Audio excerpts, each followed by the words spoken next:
people who knew murderers, when did you know something was off? Story 1. My bio dad ended up harming my stepmom. Everyone in my family, my mom and 2 older brothers, definitely knew that something was up. He had severe anger issues and was very aggressive. Some of the earlier memories I have are of him threatening one of my brothers. He even almost hurt my mom a couple of times.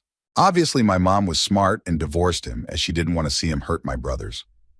Years later, I come home from school and my mom and stepdad take us all to the side and tell us he harmed our stepmom and was currently in jail. None of us were surprised. If anything, I was just so grateful my mom left him. Story 2. The person I knew was more of an acquaintance or casual friend. He lived down the hall from me, and we hung out sometimes, but not like just the 2 of us. Still, we'd chill at each other's place regularly. I passed him one day in the stairwell and I said hi. He said hi back, but called me by the wrong name. He was really distracted and kind of awkward. He didn't make eye contact and kept moving. I remember thinking maybe we don't know each other as well as I thought. Later, he was playing Nintendo. Yep, my N64. This was a while ago with my roommate when I came home. He apologized and said his mind was elsewhere. A couple days later, there are cops all over the building, interviewing people and searching his place. They'd found the guy's roommate hurt in an abandoned lot across town. The next day, he confessed. Story 3. I never suspected a thing. She was the nicest woman. I even let her babysit my cousin when I had custody of him for a little while. She was my neighbor, couple houses down, and everyone loved her. She grew gigantic pumpkins, was always outside, so everyone interacted with her a lot. I moved away and a few years later and was shocked to hear everything from my family and friends who still lived in the area. The story. She was married to a man. I knew him from my time living there too. One day, he was just gone. She was all bruised. She said he beat her up. We always suspected this happened before this incident, and had left her because he got a woman pregnant a few towns over. We never heard from him again, but didn't really have a reason to. She would mention every once in a while that he was still bothering her and was even hurt on another occasion after his disappearance. He was self-employed and didn't really have any family. No one suspected anything. 3 years later, she was dating another man. While dating this man, the police had been investigating her for stealing money from the grocery store she worked at. They went to the boyfriend's cabin where they both were to arrest her. She came to the door, said, "Okay, let me go put on some clothes." The police waited at the door. I obviously wasn't here for this part, so this is what I hear.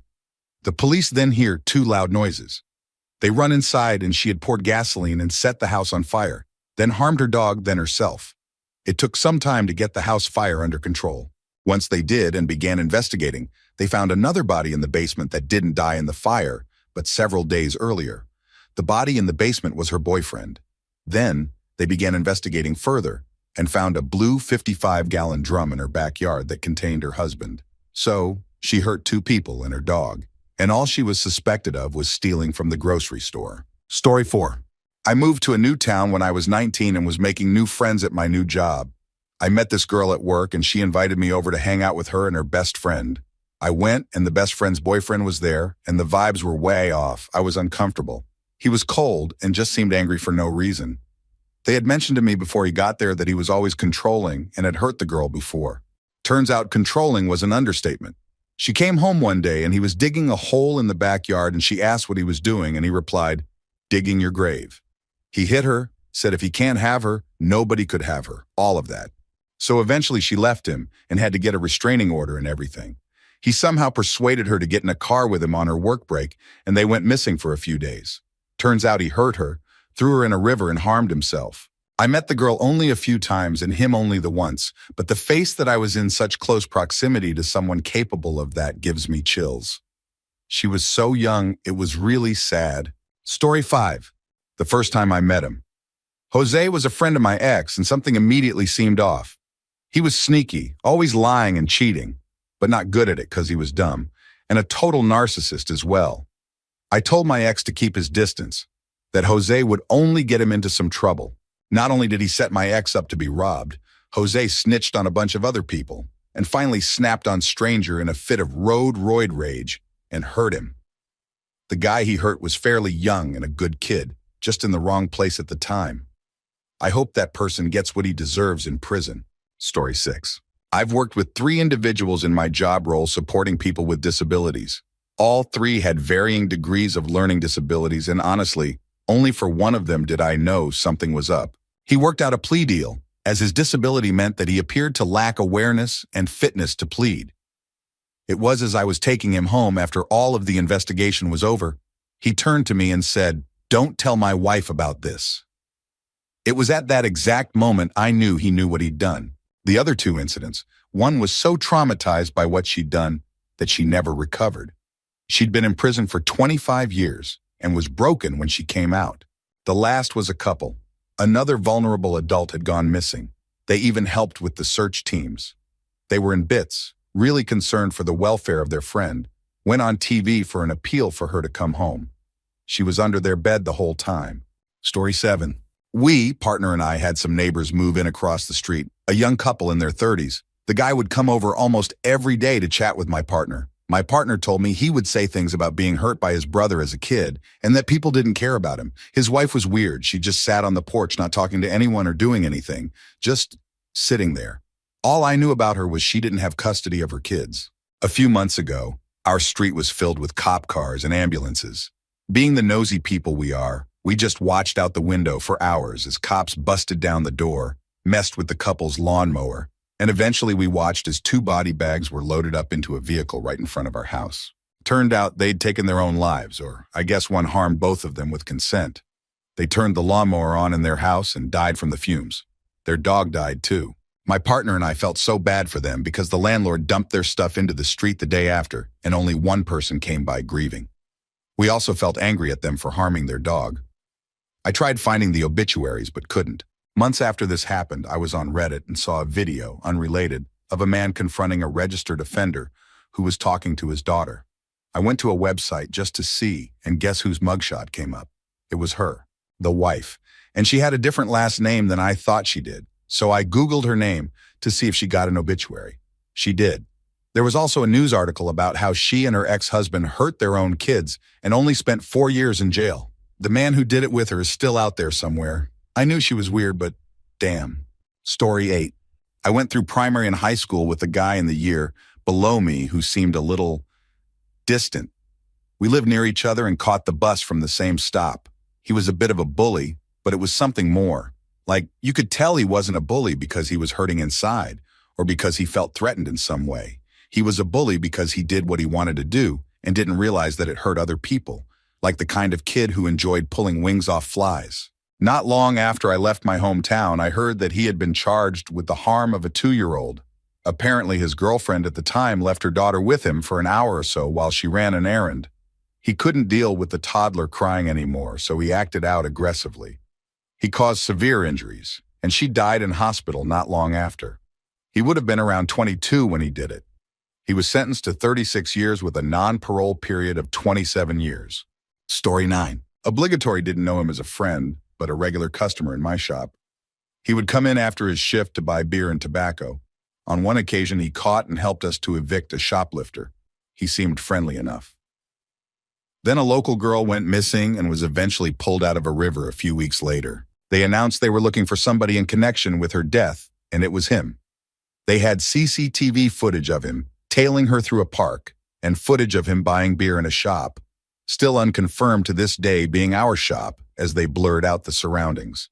Anyway, as we had a TV in our shop switched to the news channel, as it was a rolling story local to us, we started to discuss the guy, if we saw him on the day she went missing, that kind of thing.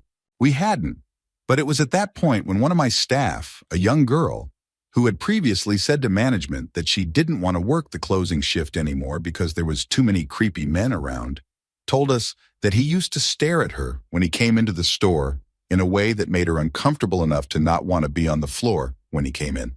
Story 10. I knew this kid my entire life. We were friends in elementary and middle school, more middle school. He was your typical redneck kid, but a kind person. Imagine if Pinky from Pinky and the Brain grew up in the rural South. Well, as people do in school, we drifted apart. He honestly wasn't the person in the group I was friends with. He was just in that circle. So we went about our lives. A year after we graduated, in the same town we all grew up in, he did something tragic to his entire family. Mother, brother, stepsister, father. Just for no reason. Nothing really provoked him from my understanding. He left and went to ride ATVs with his friend later that day. They caught him and he had no memory of it. He went to court and got life and never could recount a single moment, at least he said. It was weird seeing this kid who was, to your knowledge, just dumber than a bag of hammers, yet with an odd innocence to him, on trial for such atrocities. He just sat stone-faced the entire time, almost like he didn't understand what had happened. Not to say I felt bad for him, but I felt something, sadness perhaps. Story 11. In 2016, I was working as a server, and one of my coworkers was always complaining about her difficult husband and how they always fought. They were from Chicago, and kind of just always loud and aggressive, so I didn't think much of it. One night, they both came in for dinner and drinks and sat in my section, and I was looking forward to finally meeting her husband so I could give him a face. I just remember not being able to look him in the eye, feeling super uncomfortable anytime I needed to go over to their table, because my friend would try to spark convo, and I wanted to talk to her. But the guy's presence just sitting there would make my skin crawl. They left that night, but soon she stopped coming to work, and then, a couple weeks later, news broke about the tragic incident. Husband being responsible. Story 12. Sat next to him in choir class. He was always kind of off. He operated on his own wavelength, constantly in his own world, never really engaging with anybody. People just didn't really exist on his radar. On a class trip, we slept in the same hotel room, and he walked around like I wasn't even there. I always assumed he was dealing with something like autism, but in hindsight, it might have been something much worse, like schizophrenia. He never seemed violent, but nobody ever talked to him enough to ever make that conclusion in the first place. A few months ago, he hurt his mother in a very severe way. It was so bad dental records were needed to identify the body. He claimed he saw a sign that told him to do it. From what I heard, he was very eager to tell the police what he had done. He turned himself in, waived his rights, and confessed to everything. When the cops found him, he was covered in blood. They had to hose him down before they put him in a cell. He's looking at 40 years in prison. His mom was an amazing woman. She tailored our suits for choir and was constantly volunteering. If there was an event, she was there. She was going to be her town's councilwoman next year. She loved her son very much. She didn't deserve to go like that. Story 13. There was this guy who harmed a young brunette woman in a terrible way. It turned into a cold case for 9 years. They finally caught the guy a couple of years ago. Crazy thing was, I, a young brunette woman, worked next door to the bar where this guy drank every night. I also was a heavy drinker and got blacked out drunk and walked home from there on and off nights regularly. Almost every night. Almost 2 years sober now, thank God. However, I knew something was off about this guy the minute I laid eyes on him. I read people really well, and I just knew he wasn't someone to trust. I talked to everyone who frequented that bar, but I never had a single conversation with him. And if I was outside while he was around, I never felt like I could turn my back on him. When they arrested him due to a relative adding their DNA to a genetic testing site, I straight up got chills down my spine for the first time in my life. Crazy thing was, I wasn't surprised. I was just surprised I knew from the minute I saw him. Story 14. I worked in a food court in my early 20s. This family would come in pretty regularly. The family stuck out because they were very tall. Mom was easily 6'1" and Dad was 6'7". They had a few kids. Nothing really stuck out at the time. They never seemed happy but never fought. They just always looked like they were just coming out of mourning. I heard a few years back that the mom decided to leave the dad. The dad harmed the whole family, and then himself. Another coworker did something similar. He lived with his elderly dad. He was super nice, but just always had this deep sadness behind his face. His girlfriend broke up with him. His dad's health went south. Everything became too much, so he harmed his dad and then himself. Even after hearing that, I felt bad for him. He seemed like a dude with a big heart, and if he just had a day to decompress and someone to talk to, I think it would have gone a lot differently. Story 15. Not sure if this fits here, but it's a sad story nonetheless. About 5 years ago, my mom hired this man to remodel her kitchen because he had been recommended to her by a bunch of people. The day he shows up, he has his 11-year-old daughter with him to help out. The second I see the both of them, I think, something's not right here. Don't know why, have zero proof of it. Just a weird feeling, and his vibe totally creeped me out. Maybe because she was so young, he mentioned having another girl and a son, and she should have been in school.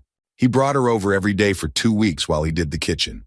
She seemed happy and fine, so I just sort of kept that in the back of my mind. Every day I would ask my mom when he'd be done so he could get the hell out of her house because he was so creepy and I didn't want him around us. My mom ignored it and told me she didn't understand because he did good work and was really nice. Cut to about a year later and my mom calls me and goes, "Hey, remember Andrew, the guy who did my kitchen?" I said, "Yeah, why? Did he get caught doing something wrong?" She goes, how did you know that?" Turns out he had been treating his entire family horribly, doing terrible things to his children, and subjecting them to extreme mistreatment. They eventually managed to escape from him in the middle of the night, and he's now in prison for the rest of his life. Story 16. A kid in high school hurt his grandmother one day before school. I didn't really interact with him much. We weren't in the same grade, so we didn't have many classes together or any mutual friends, but I did remember seeing him quite a few times as I was working in the library during my lunch periods that year. Just a quiet kid, didn't talk much. He would sometimes just be sitting there and then get frustrated at himself or whatever he was doing and kind of flip out a little. Like a little bigger than "this math problem is really annoying me," and a little less than full-on flipping out. But it would seemingly be about nothing. He wouldn't have any pencils or paper, so I don't think he was doing homework when he would do this. Sometimes he would have a book in front of him, but also, again, didn't really pay too much attention to him. But yeah, one morning he hurt his grandma with a lamp before school. I forgot the reasoning. I think it was something like she caught him sleeping in, and he lost his temper. It was extremely sad. And I went to a really good school that you had to test to get into, so he had to be kind of book smart at the least. That was devastating, though. Story 17. Son of a wealthy family. We were really good friends growing up. He would invite us all over to his awesome game room to play Warhammer, and would use his massive allowance to buy us Warhammer boxes just so he could have more people to play with. He ended up getting his own house right after high school, and we all hung out there for movie and video game nights, and gladly shared spare bedrooms he let us crash in when we needed a place to get away for a while. He's now serving 300+ years for serious charges, including taking someone's life. Apparently, he got involved in a dangerous situation that went too far, and when things took a turn, he prioritized his own needs over helping. We had absolutely no idea he was capable of doing such a thing. Really shook me up just knowing I hung out with him so much, and he bought me so much great stuff that defined my high school years. I still have the Warhammer figures in a closet. I'm tempted to throw them out sometimes, just to fully remove him from my life. But at the same time, I remember these figures brought a ton of great memories with my other friends. And when I look at them, those great memories are the ones that come to mind.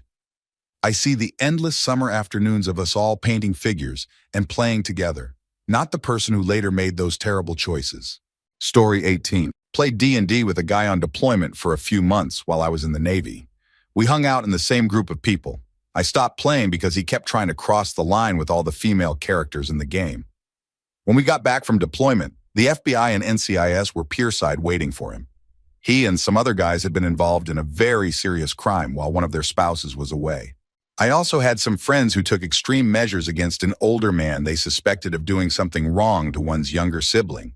They took the law into their own hands, which ended tragically. 2 of them got life sentences, while another turned evidence and served a few years. Had another guy I was pretty good friends with get arrested by ATF for trying to blow up the car of our local ADA. He bought fake explosives from an undercover agent, and they arrested him while he was attempting to trigger the device. As I write this, I realize I've been close to some really messed up people. Maybe I'm the one who isn't right. Story 19. I know one and still keep in contact with him. We all knew he had issues with rage, but we never thought he would have hurt someone. We worked together at this restaurant for a while, and we got really close. Like, if I wasn't in a committed relationship at the time, I would have dated him. He was super chill, down to earth, and the sweetest person until something triggered him. He didn't get angry often, but he had triggers that would send him into a rage.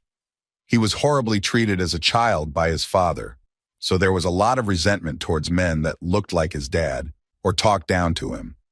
That is where we bonded because I was also mistreated by my mother. Thankfully, I had the resources to manage my trauma. Unfortunately, he did not. His parents believed that faith would cure his traumas. It got to the point where his mother left because his father would pull him out of therapy as soon as they would start making progress, and she couldn't deal with it anymore. He ended up suffering from a concussion about 6 months after I met him. He was helping a friend move and had a dresser fall on his head. After this, he wasn't the same. He quit coming into work and went almost radio silent. We would still talk, but we weren't as close as we were before.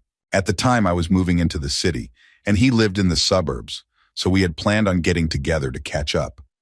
A week later, I got a call from my friend at 7 in the morning saying that he was in jail for hiding a body. I was shocked. After an investigation, they interrogated him, and he confessed pretty quickly. He hurt his dad in a fit of rage and tried to hide the body in the house. Afterwards, he ended up trying to harm himself, but was unsuccessful. After he was booked, I sent him a letter to check in on him. He had suffered from a psychotic episode and only remembers moments from the act. He's now serving 40 years with the possibility of parole after 20. He's medicated and doing really well. Last I checked, he had a few activities he was responsible for managing, and he was working through his traumas with a therapist. Story 20. My ex. We were middle school sweethearts that led into high school. He was sweet and good to me. We drifted apart but stayed friends. His best friend, about a year later, made a comment while they were drinking about finding me to be attractive, which led my ex to try to hurt him with something dangerous. He went to jail as a juvenile and got out. He came back with anger issues, and we all kind of went our separate ways. The ex moved to Florida. Next, we all heard he was in jail for a serious crime. Like most bad Florida-related stories, he got involved with drugs, met a girl, and in their desperate attempt to keep their habit going, they targeted an elderly couple. They broke into their home, tied them up, and raided their home. They gave them PIN numbers and anything else they thought of value. In their drugged-up state, they decided that this elderly couple saw too much.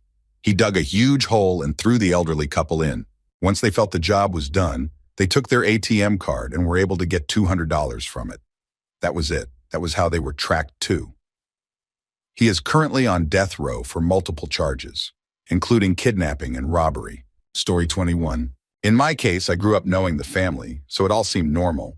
But even as a teenager, I could see that there was something wrong with my friend's dad. A big group of us was going to a school dance, and the dad asked for a kiss before we all left, then bit his son, which caused him to bleed for a while. It was all shocking and upsetting, but it was soon forgotten because he had done increasingly troubling things in front of us, so the bad behavior was almost normal. His second wife used to babysit me and my brother when we were little and lived on base. My mom said she helped that woman leave in the middle of the night with her 2 babies at the time, but left the 2 older kids with the dad from another marriage. When my mother got out of her difficult relationship, we were beyond poor. She was working 2 jobs. I remember not eating sometimes at the end of the pay period. That man drew up a contract that my mom would marry him and that they wouldn't have to be close until she learned to love him. Then he went out and got me and my brother the best Christmas I ever remember to try and win her over. Luckily, she was not fooled. Later, when we all grew up, my best friend at the time dated the younger brother, and the older brother went off into the military, but got a dishonorable discharge. I, in my teenage foolishness, dated the older brother after he left the military, and all 4 of us moved down to Florida for a time. What I noticed is how they begin to isolate you, turn you against others, and even against your best friends and family. When the dad would come visit, everything was treated like a big family secret, no matter how small. My best friend and I had enough of the isolation and controlling behavior, so we took my car and left. They caught up with us in TN as we tried to get home and followed us all the way back to St. Louis, where they finally left us alone when we were back home with our families. While we were gone, the dad remarried and had a baby. What I learned later was that she was planning on leaving and taking the child. He manipulated his 2 sons into helping with something terrible, and they tried to make it look like an accident at a lake. I went to the funeral with my mom, and we knew then. The dad didn't talk to his wife's family and sat next to us the whole time. When it was my turn to view her, I got this feeling of dread. His 2 sons had gone back to Florida and were not at the funeral. When we left, my mom and I sat in silence at a restaurant. We were sure she was hurt on purpose. It turns out he had his oldest son, the one I dated, help with the incident while the other son watched from nearby. When my old boyfriend went back to Florida, he confessed to his mother and his girlfriend at the time and turned himself in out of guilt. Abusive people are manipulative and hold many secrets. You often know something is wrong, but it happens so slowly over time that you don't understand the full scope of their intentions. Story 22. A boy I went to grade school with used to have a hard time with bladder control. He always tried to hang out with me. Our mothers worked together as housekeepers at a nearby resort. and sometimes they brought us with them when they couldn't find childcare during school vacations. He would go through 3 or 4 pairs of pants while we were there. I also was in his group during a summer rec program, and he would run fully clothed into the pool when it wasn't our turn. He pretended it was an accident every time, but I knew he was trying to cover up the fact that he had wet himself. On the playground, he would go up on the hill behind the school and lay out in the sun with his legs spread, hoping it would dry before recess was over. I felt bad for him. I had similar struggles until I was 14, so I kind of understood. Obviously, his social life was more affected by his incontinence. He ended up becoming something of a bully. He would get really mad on the playground or in gym class if someone beat him fairly, and he would swear at them and try to pick fights. Then he moved away, and 10 years later, I read in a newspaper that he had been involved in a serious crime while his girlfriend's child was very young. A few years later, I read an article about the link between certain behavioral issues and violent tendencies. Apparently, some studies had shown it could be an early warning sign of deeper emotional or psychological issues. Story 23. A girl I used to work with about 10 years ago was found in tragic circumstances involving her ex-boyfriend. He tried to make it look like something it wasn't, but according to her parents, the evidence suggested otherwise. She was not someone who seemed to struggle with mental health as far as anyone could tell. She was a happy person with big dreams, planning to finish her degree, and had just bought herself a new car and house. The police didn't seem to investigate further, which was frustrating for everyone who knew her. He was always off. Your typical controlling and manipulative partner. She often had bruises from his aggressive behavior. He sent her threatening messages, harassed her co-workers, and even scared her family and friends. A week before the incident, he had broken into her house. Later on, he started dating another one of my co-workers. We who knew his first girlfriend warned her about his past behavior. She believed he had changed, but eventually, he reverted to his old ways and put her in a dangerous situation. They were lucky to escape when the police intervened. Story 24. I am way late on this, but I could have answered this question very well. It was my brother. He passed away when I was 13, and he was 18 at the time. I knew he was capable of harmful behavior from the time I was 6 and he was 11. He used to play dangerous games. He would sit on my chest, use his knees to hold down my arms, and restrict my breathing until I passed out, then wake me up and do it again. There were days when he did this for an hour or more. That's on top of other kinds of mistreatment. Anything you can think of, it happened. I was regularly hurt, both physically and emotionally, for a year. One time, he made me stand in front of him while he hit me repeatedly, testing my tolerance to pain. He wanted to toughen me up, and he wouldn't stop until I didn't flinch from the pain.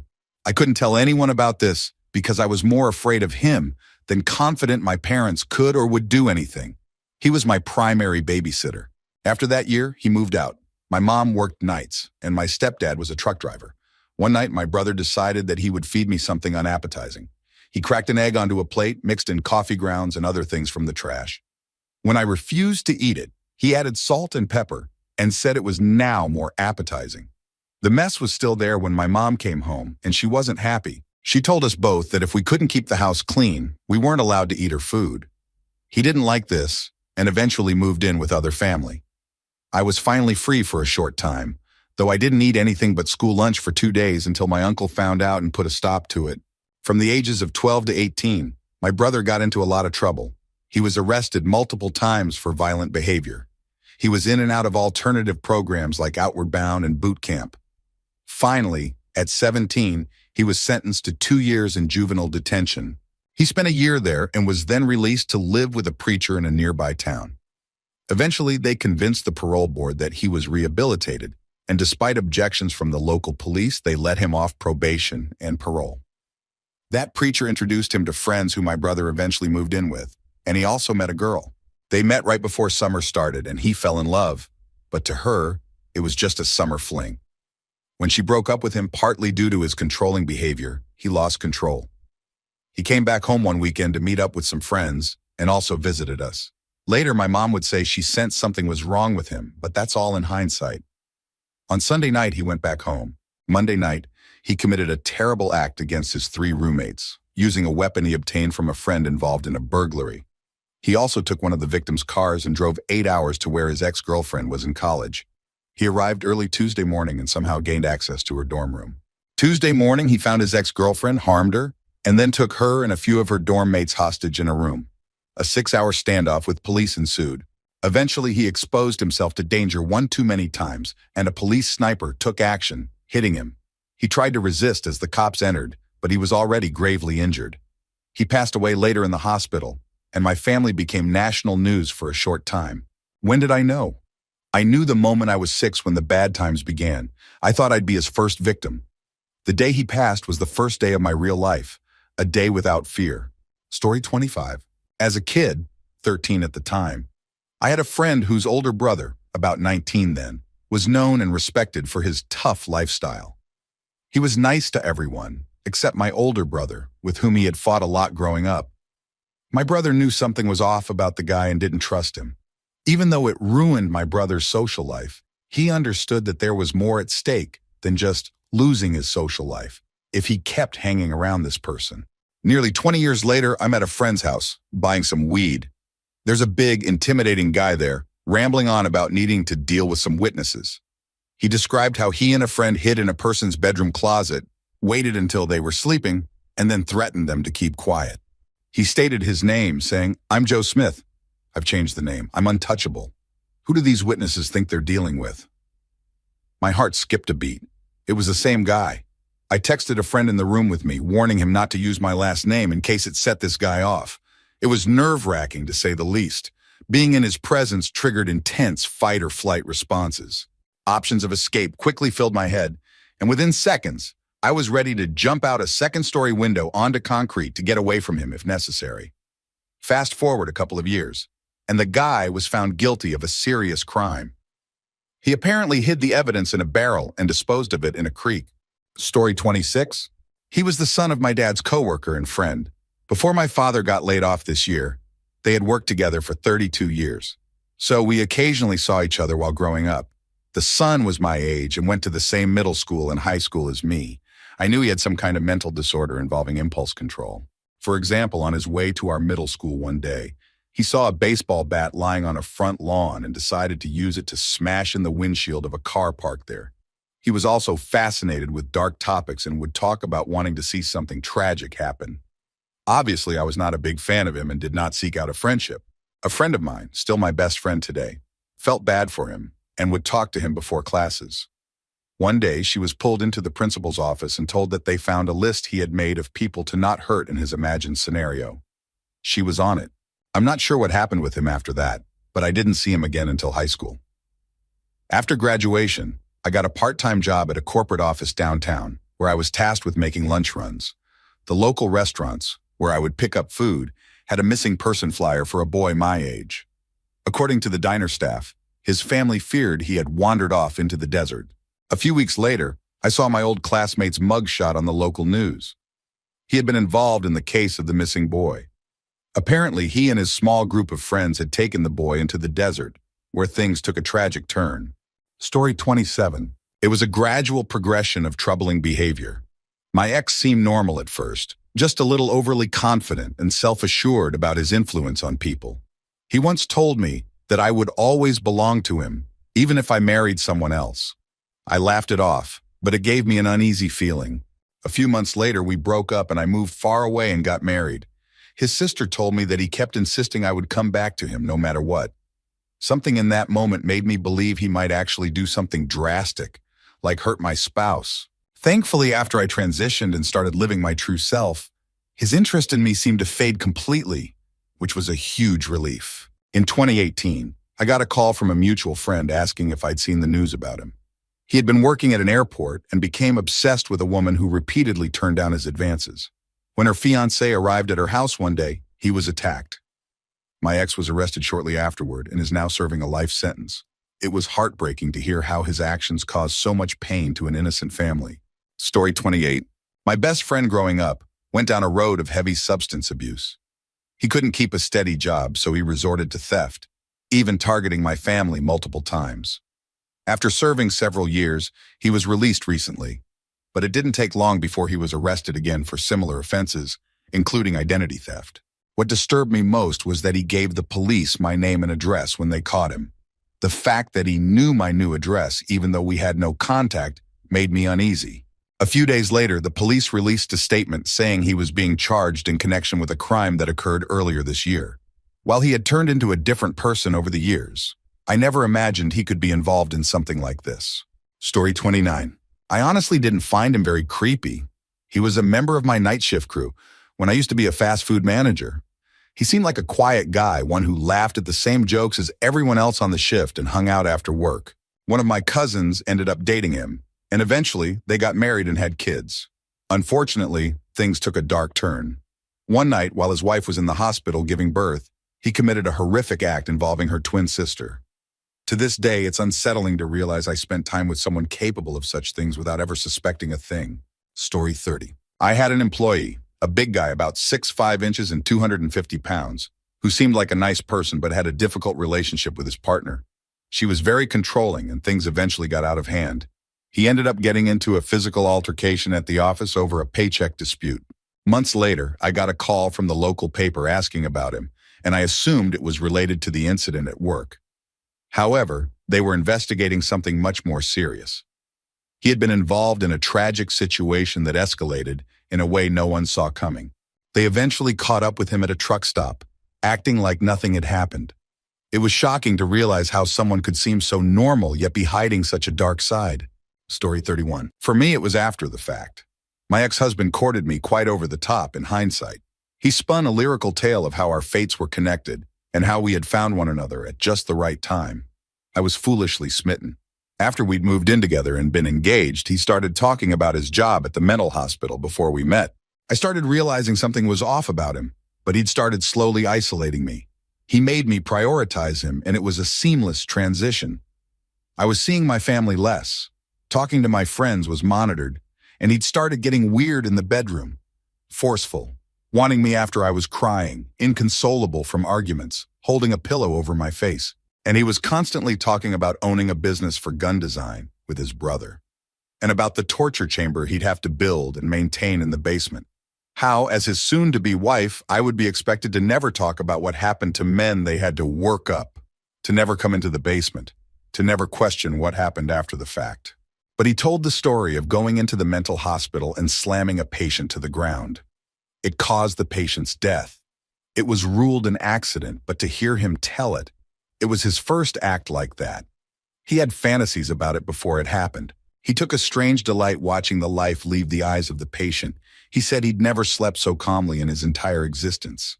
I later was moved to a community farm at his insistence, and our marriage ended via text message after his attempts to control me as his ideal wife failed. Story 32. One I can actually answer. This guy I went to school with was always a jerk. He didn't like to take no for an answer on anything. It almost got me in trouble one time, but luckily his mom showed up. Anyway, after that I knew it was only a matter of time before he hurt someone. A few years ago, 2018, he got into a tragic incident with a girl and tried to cover it up. We are from a small town, so it didn't take long for him to get caught. Apparently him and this girl were together, and things went wrong, so he panicked and tried to hide what had happened. Everyone from the town was like, "I can't believe he would do that." I was like, "Y'all are silly. I'm surprised he didn't do this earlier." His excuse is the girl caused the situation herself, and he freaked out because he was on substances. Story 33. A man from my church ended up being responsible for the deaths of 3 or 4 people involved in a rough lifestyle. My dad knew him pretty well because they had similar jobs in our church, and he was always very nice and normal seeming. Then his wife left him, and he spiraled. I'm guessing there were some major issues, or she probably wouldn't have left. He started doing drugs and binge drinking. Then he was arrested and confessed to picking up these individuals and ending their lives. So crazy. Another guy in my neighborhood growing up took his soon-to-be ex from her college campus and held her against her will in a hotel room for 3 days while treating her terribly. His nephew helped him. He intended to do worse, but the nephew finally let her go. The husband wrote her a letter from jail a year or 2 later explaining how he would finish the job when he got out. He got some time added for that. She had to have tons of reconstructive surgery because of the damage. I wouldn't say I knew he would try to hurt someone, but I always got a really creepy feeling around him and made sure I was never alone with him. Story 34. It was never confirmed he did it, but allegedly, my best friend's dad caused the death of his wife. He was a big-shot FBI agent. She was an alcoholic stay-at-home wife. Every single time I was there, which was pretty much every day, they would be in an argument of some sort. The dad had an explosive temper and would absolutely lose his composure on her. One day at school, my friend gets called into the office and then comes back to class just stone-faced. He grabs his stuff and leaves immediately. We had plans after school that day, so his GF and I drove to his house to pick him up. This is right, his cell phones were a thing, so not everyone had one. We get there and the house is surrounded by cops, the coroner, and a pastor. We walk up and my friend is sitting there in tears, his dad by his side, with not one shred of emotion. His dad says Denise died, perfectly even-toned. The story is she was drinking as per usual and she drowned in the pool. He says he came home and found her lying face down, already gone. He never showed any emotion at all. I remember being at the funeral. She was cremated almost immediately. And even during the eulogy he gave, he never even choked up. He was stone-faced, cold. Something was very, very off. He remarried 6 months later to a woman much younger, who ironically looked just like his dead wife. It was really creepy. Also, the quality of life drastically improved. Brand new Mercedes, new house in a gated community. Things just didn't add up. It was a play pool no more than 6 feet deep. She was in that thing every single day, all day. It's what she loved doing. Having a drink in the pool. Come to find out, he cashed in on almost $1 million from her life insurance policy. My dad was best friends with him and stopped talking to him afterward because my dad was convinced he did it as well. He said he'd make some really odd comments if he got a little too drunk. He was never even questioned or considered. I think my best friend suspected his dad had some involvement as well, though he never brought it up. He sunk into deep depression and got hooked on substances. He never recovered, sadly. Story 35. My great-grandmother was considered a serial killer. She would take out insurance policies on people who were struggling and then do terrible things to them to collect. After my grandma, her daughter, was killed when my mom was 2 years old by getting shot by her brother, my great-grandmother had to take care of my mom and her 3 brothers. One day, she set the house on fire with my mom and siblings inside. A local man saved them from the fire, and then my great-grandmother had him killed as well. She managed to get out of prison by bribing the warden with secrets about his personal life. She was born in 1900 and died in 1995 after we dropped her off in Bradenton to visit her sister on our way to Disney World. When we picked her up and dropped her off in Fort Lauderdale, she died in her sleep that night. There's more to the story that my mom doesn't really talk about, but I remember her as an old, calm lady who didn't hesitate to call people names and kept a heavy firearm under her bed. Story 36. After he did it, I was able to look back on multiple odd things and sort of add it up. We were teenagers, and I thought of him as a good friend. I originally brushed off the weirdness, his collection of preserved animals, his collection of photos of girls he said he knew, his narcissism, impulsiveness, and manipulative behavior. One night he tried to get me to leave a party with him, but I refused. Pretty sure that's why I'm still alive. He was more interested in taking my car than caring about me. He ended up hurting his grandparents a few weeks later and took their car. He fled to Mexico before he contacted anyone. He eventually turned himself in after speaking to his dad. He did about 25 years in prison and is now out there somewhere. He once wanted to be a nurse, and I feel like that might have gone terribly wrong too. I hope he got some help for his issues, but I never want to see him again. Sometimes it hits me that he might have intended to do something terrible to me that night, just so he could be free. Story 37. In 7th grade, I was a shy, lonely kid in a new town. Friends were few, and most of my time was spent alone with my video games. A few weeks into the school year, another kid approached me. He was wild and outgoing, the opposite of me. He basically invited himself into my life. We became friends quickly, almost without me having a choice. One day, he invited me to his house to work on a school project. His home was messy and cluttered, and his stepfather seemed angry and intimidating.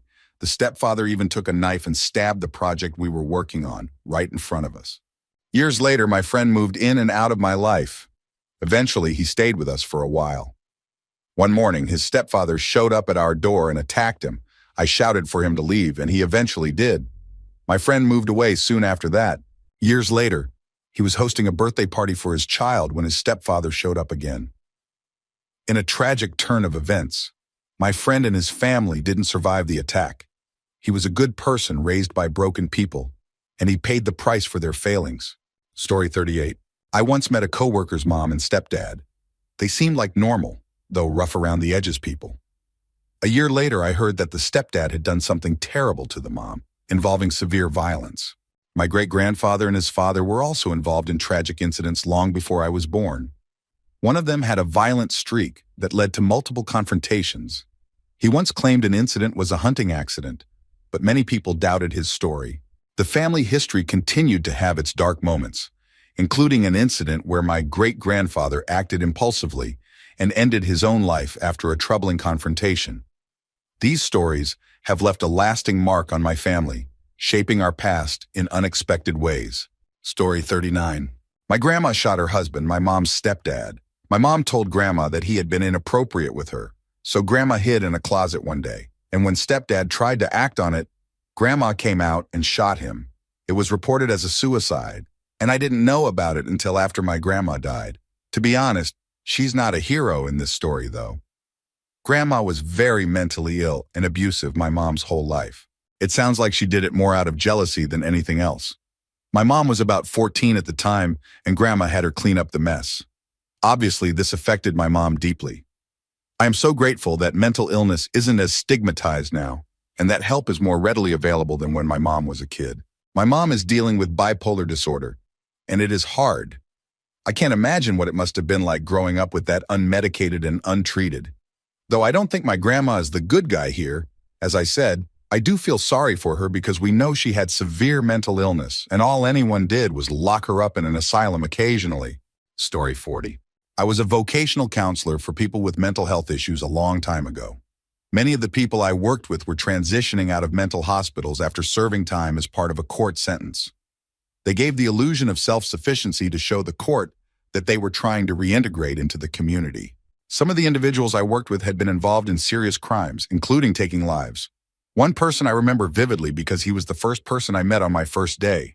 I arrived early and there was just this man standing outside smoking a cigarette. He started talking to me like he owned the place, even claiming to have hired me. Right away, I could tell he wasn't well and had a very inflated sense of self. I later found out that he had been hearing voices. One day, he thought his neighbor was telling him to do something terrible, so he acted on it, resulting in a tragic incident. Story 41. My mom actually dated someone who is now accused of being involved in a murder. From the moment I met him, he just felt off. He would talk about being part of some ancient order, claiming he was chosen by a higher power. He seemed absolutely delusional, but also like he was putting on an act. Apparently, when he was arrested, he was working on some strange project at his house. The whole situation was bizarre, but it wasn't all that surprising that he ended up hurting someone. The scariest part was that after they broke up, my mom found him inside her house in the middle of the night. Luckily, my older brother was there and got him out of the house. The police weren't much help, but I'm so relieved that he was eventually arrested because I'm pretty sure he could have hurt my mom. Story 42. The person I knew was a client of mine earlier this year at the Mental Health Substance Abuse Treatment Center where I worked. He was a 23-year-old with schizophrenia, fresh out of jail, court-ordered to complete a treatment program. His schizophrenia caused paranoia and he constantly thought everyone was out to get him. For some reason, he trusted me, and I became his main point of contact. Maybe it was because we both had a background in music. He was an aspiring rapper. I spent most of my shifts dealing with him, trying to help him calm down and keep him from acting out. He required more care than our facility could provide, but we did our best to support him. Eventually, his mental health episodes became more severe, and I had to find a hospital to take him in. I still remember when he gave me his basketball as a gesture of trust, asking me to keep it for him. Months later, I saw him on the news. He and some others were involved in a robbery that ended tragically. He was accused of being the main person responsible. It was heartbreaking to see how things turned out for him. He's now facing life in prison, and I truly hope he finally gets the help he needs. Story 43. Love to say from the first time we met, but no such luck. We went to school together. He was a grade below me. Nice guy, bit quiet. Then after school bumped into him here and there, had a drink or two, found out he was dating this great girl who he really loved. Fast forward a year, we end up working together, good guy all around, loves his girl. I move on to a new company, hear through the grapevine his girl is pregnant, so I give him a call, and he is super excited about being a dad. We were all so happy. At about 8 months pregnant, they were driving out of the hospital after a checkup, and they got hijacked. 2 guys jumped in the car, pulled guns, and drove them to a sketchy area. One of the guys pulled the girl out of the car and fired shots at her while she was pregnant. My friend got injured in the shoulder and the two guys fled.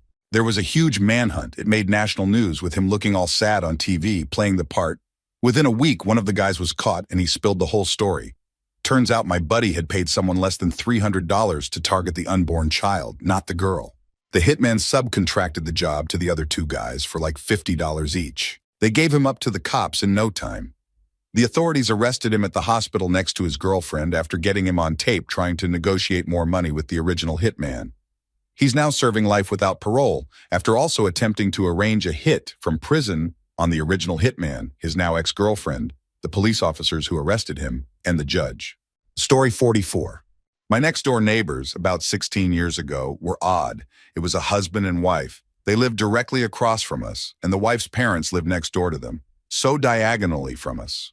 From the first time I met the couple, they were just different. The husband was probably in his 30s or 40s, and the wife was most likely around the same.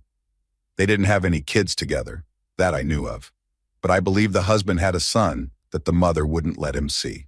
The husband was constantly at our house, talking to my dad, and always acting a bit off. My dad is friendly and would help them whenever they needed something done around their house. The husband seemed to take a special interest in me and my sisters, especially me when I was about 11 or 12. One time, he even bought me a drum set, which creeped me out a bit, but he said it was because he couldn't spoil his own son. One day, he asked if one of us could come with him to the marina to move a boat. He told us he had already spoken to my dad and that it was fine. I volunteered to go, and we didn't get home until much later than expected. During that trip, he said something inappropriate that made my skin crawl. After a few more months, he and his wife divorced, and he moved away. A while later, the FBI showed up at his house, searching the yard for evidence. My dad found out they were looking for something related to a case involving our ex-neighbor. Fast forward to recently, my dad called to say that the neighbor was involved in a serious crime, including taking the lives of his cousin-in-law and her child, as well as their pet. It was a shocking end to a story that had seemed strange from the start. Story 45. I've only heard him talk about it once because even though it was justified, it haunts him. Maybe not the best reply here since I didn't know him prior, but you wouldn't have expected him to have this secret at all. My grandfather figure. It's complicated, just know he's basically my grandpa. Lived in Germany during WU2, close to the capital. His family were supporters of the regime at the time, mainly due to his father's position in the military. However, his mother grew weary of the situation and managed to convince her husband to move the kids to the countryside. During this time, the family they stayed with also hid a Jewish family. My grandfather became friends with a boy from that family, both of them around 10 years old. One day, a teenager from the Hitler Youth came by and started harassing them. Things escalated quickly, and he began attacking the other boy. My grandfather, in an act of bravery, used a tool to defend his friend. The families decided to cover it up to protect everyone involved. He still feels conflicted about what he did, even though he knows he saved lives. He's a hero in my eyes for what he did, even though he carries the burden of that memory with him to this day. Story 46. So we lived next to a fruit orchard, and there was a house on the orchard that seasonal picker workers would live in. It was basically a well-known fact in the area that nearly all the pickers were in the country illegally, unless they were European backpackers on holiday, and sometimes even then too. There was this lovely family, a wife, husband, and kids that got on really well with us. Mom would chat with them over the fence when she went to tend to the paddocks, and they'd always ask after us. A couple of weeks into the season, a new guy moved in, a weedy, creepy dude. My mom, bless her, is way too nice to people. She has a hard time clocking creepy men and doesn't want to be rude to anyone. She spoke to him when she saw him, and he started calling out to her from the orchard just to talk when he really didn't have anything to say. He'd stare at her too. Then he started bringing crates of fruit to the house, leaving them on the picnic table in our yard, which would be nice, I guess. Except he only did it when we were out of the house or asleep. It was like every time we left, he was watching and waiting to come over. Our animals started getting restless at night, and it turned out he was getting into our yard even when he wasn't leaving fruit, using that as an excuse if he got caught. Someone broke into our garage, and while we had no proof it was him, we definitely suspected it. Things came to a head when Mom woke up to the dog barking and saw him staring through the window. Her partner worked night shifts, so he wasn't home, and she was terrified and ran to my room to hide. I was a bold teenager, so I went and turned all the outside lights on and started yelling. It scared him off. Mom spoke to the husband of the nice couple the next day, and he was furious. He didn't know that's where the guy was sneaking off to every night, but promised to handle it himself because he didn't want any trouble with the police. He asked us not to tell the cops because he feared everyone might get deported if they did. The next day, there were cops at the house. Turns out the creepy guy had a knife and had attacked the husband, leading to a tragic outcome. Mom was told not to make a statement because the case was already clear-cut with multiple witnesses. She felt really guilty, but it wasn't her fault the situation escalated the way it did. Story 47. My cousin ended up in a tragic situation where two people lost their lives. No one ever expected it. She had everything: a nice house, family, money, and a good job. She seemed like the typical friendly Southern woman. We started noticing something was off when her behavior changed. There were always strange people at her house, and they stopped inviting guests over. Apparently, she found her husband with another woman one night, and in a moment of rage, she made a terrible decision that changed everything. She ran from the police for about 2 weeks but was eventually caught and received a heavy sentence. Later, we found out that there was much more to the story, including family secrets and struggles with substance use. It goes to show that even the people you think you know best can have hidden sides to their lives. Story 48. I met two parents who were later accused of a terrible crime against their child. I was a cable technician and did a service call at their house. The husband seemed overly friendly, almost in a creepy way, while the wife was very timid, avoiding eye contact, and quickly disappeared into the back of the house. The house itself was dark, with all the windows covered, and it had a bad smell. They had 3 children, but I only saw 2 of them that day. A few days later, I saw on the news that the parents had been arrested for something unthinkable involving their son. It broke my heart to realize that I had been so close to a situation where a child was suffering, and I hadn't known. It was a haunting experience to know I was just a few feet away and could have done nothing to help. Story 49. I had a guy working with me when I was in a fast food job. I worked in the kitchen and he was front of house, so we didn't interact much. One quiet night, the manager sent him over to help with cleaning. I gave him the unpleasant task of cleaning under the pot washer, which involved lying on your back in a mess of water and food scraps. He didn't seem too pleased, and when he finished, he said if I ever gave him a job like that again, he'd kill me. I laughed it off, thinking he was joking, but he didn't smile or seem like he was. The next day, I found out that he had gone to confront someone over a personal matter, and things had turned violent. The situation escalated quickly, and he ended up in jail. I often wondered if he might have been serious when he made that comment to me. Story 50. Not until he was arrested. I was friends with him for over 25 years. Went on canoe trips with him, he spent time with my family, and I spent time with his. He was one of the few friends I stayed in regular contact with after high school. It turns out he had been involved in a crime during our high school years, which remained a cold case for 20 years. So I knew him much longer as someone with a dark secret than before he committed the crime. I never would have guessed. He was a nice, friendly guy, and I never saw him angry or upset. The victim was a store clerk, and I couldn't understand why he did it since it was the middle of the day, and money wouldn't have been a motivation since the store wouldn't have much cash on hand, and his family had plenty. He was certainly strong enough to handle the situation without resorting to violence. It's been almost 2 years since he was arrested, and I still can't wrap my head around it. I can't wait for the trial to begin to maybe get some answers. The only thing I can think of is maybe there was a personal issue involved, but he never mentioned anything about it to me.